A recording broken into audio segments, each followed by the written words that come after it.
Hello, good morning. कैसे हो आप सब? आप सभी का स्वागत है हमारे चैनल स्टडी कंटिन्यू में। और आज मेरा ब्लॉग है फैमिली ब्लॉग है, जिसमें स्टडी रिलेटेड कुछ भी नहीं है। और मेरे घर आए थे गेस्ट, यानी कि गेस्ट नहीं बोल सकते हो, मेरी बहन, जो कि वो कभी आती नहीं है, बट अभी इसलिए आई थी क्योंकि उसको हो गया था ब्रेस्ट कैंसर और उसका इलाज चल रहा था मुंबई में 8-9 महीने से। तो ज़्यादा टाइम जब उसका फाइनल इलाज हो चुका है तो रायपुर पास में है, इसलिए उसने 2 दिन के लिए मेरे घर स्टे की और उसके बाद वो वापस अब अपने घर जाएगी। तो यही है कि इसलिए तो अभी मेरा फाइनली खाना वाना बन रहा है, क्योंकि आज हम लोग जाएंगे मॉल। ये 27 और 28 का ब्लॉग है, क्योंकि 28 के रात में मेरी बहन लोग निकल भी जाएगी।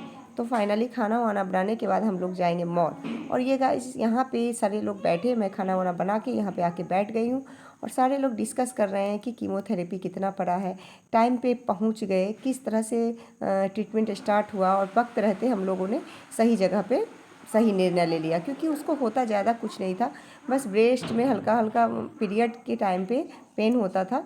लेकिन मेरे जीजू बोले कि नहीं, इसका बस मतलब जनरली नॉर्मली टेस्ट के लिए ही लोग गए थे टाटा मेमोरियल, और अनफॉर्चुनेटली टेस्ट में वही चीज़ आ गया। तो कभी भी छोटी चीज़ को भी इग्नोर नहीं करना चाहिए। हार्मोनल भी होता है बहुत लेडीज़ में, लेकिन हार्मोनल समझ के हम लोग जो गलती कर देते हैं कि हार्मोनल इफेक्ट है, ये बढ़ते एज के कारण है, यही कहीं ना कहीं हमारे बीमारी का कारण बन जाता है। लेकिन थैंक गॉड कि ये लोग सही समय से सही जगह पे पहुंच गए। मैं वैसे इसका डालती नहीं हूँ वीडियो में, क्योंकि इसको पसंद नहीं आता है, इसके पूरे बाल वाल नहीं है तो इसको अच्छा नहीं लगता है। बट ये थोड़ा सा क्लिप में ले ली थी। बस ये देखिए, फाइनली हम लोग पहुँच गए हैं मॉल। और ये मेरी दीदी, जो भी दुपट्टे से सर को ढकी हुई है।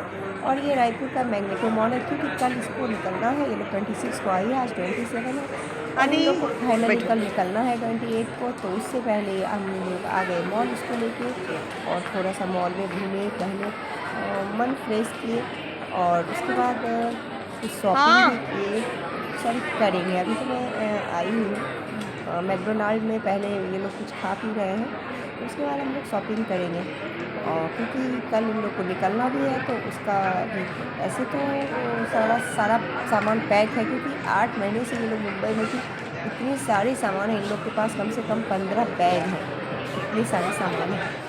लेकिन कोई नहीं, अब भगवान की कृपा है, लाख लाख शुक्र है भगवान का कि भगवान की कृपा से सब कुछ सक्सेसफुल रहा। और ये हम लोग आ गए हैं घर। अब आज हो गया 28, और ये मेरी बेटी भी चुकी जा रही है मौसी के घर, नानी के घर। तो ये कर रही है अपना पैकिंग सैकिंग बिना मेरे को बताए।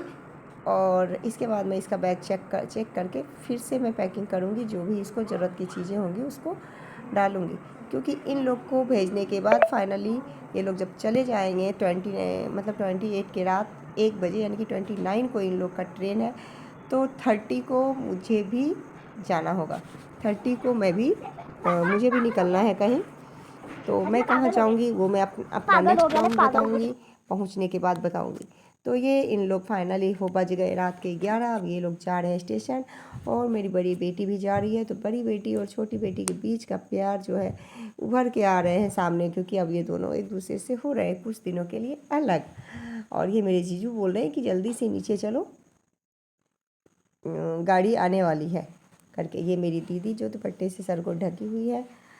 बिल्कुल अच्छा नहीं लग रहा है कि घर से इतने सारे मेहमान एक बार में ही निकल जाए, क्योंकि अभी सब लोग आए हुए थे, मेरी मम्मी भी आई हुई थी, क्योंकि कभी कभी सिचुएशन ही ऐसा हो जाता है। तो चलिए, अच्छा चलो तो दीदी। सबको लगता है कि घर घूमने आए, कोई रहने आए, लेकिन इस सिचुएशन में भगवान ऐसा दुख दर्द किसी को ना दे कि इस दुख दर्द की वजह से किसी चलो घर भाई, जाना पड़े। ऐसे बोलो, तो ये तुम्हारा है क्या? घूमने के लिए कोई कहीं भी जा सकता है, बट अभी यही सिचुएशन थी कि उसके बीमारी के कारण ही वो आ पाई मेरे घर, तो अभी फिलहाल शायद नहीं ही आती।